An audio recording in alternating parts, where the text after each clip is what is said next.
Evolution scientists claim the most spectacular intermediate fossil in whale evolution is Rhodocetus, an animal with 4 legs, a whale's tail called a fluke, and flippers. It would swim using its widened tail fluke like a modern whale, but it had 4 legs like a land mammal. A perfect transitional fossil between land mammals and aquatic mammals, just as Darwin predicted. The fossil whale that appears a little bit later is Rhodocetus, and this animal had large tail vertebrae that indicate there were lots of room for muscle attachment. So here we see the beginning of the type of locomotion that's characteristic of the modern whale, using just the tail flukes for propulsion and not using the hind limbs. We have a complete modern whale-type structure in Rhodocetus. There are not many modifications from Rhodocetus to the modern whale other than changes in size of the structures. When this video series was being filmed on location at the University of Michigan in Ann Arbor, the executive producer noticed a discrepancy between museum drawings of Rhodocetus and the fossils. The reconstruction of Rhodocetus had a whale fluke, but there were no fossils of the tail to confirm this.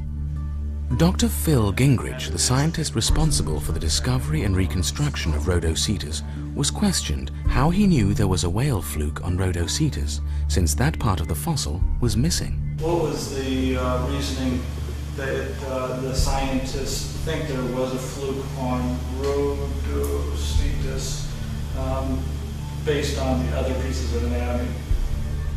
Well, I told you we don't have the tail in Rhodocetus, so we don't know for sure whether it had a ball vertebra indicating a fluke or not. So I speculated it might have had a fluke. Scientist Gingrich also acknowledged that the flippers were drawn on the diagram without these fossils. Now, he does not believe this animal had flippers.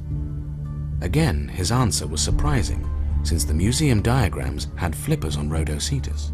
Now, since then, we've found the forelimbs, the hands, and the front arm, the arms, in other words, of Rhodocetus. And we understand that it doesn't have the kind of arms that can be spread out like flippers are on a whale. And if you don't have flippers, I don't think you can have a fluke tail and really powered swimming. And so I now doubt that Rhodocetus would have had a fluke tail. Many experts consider whales to be the best fossil evidence for evolution, but are unaware of these discrepancies.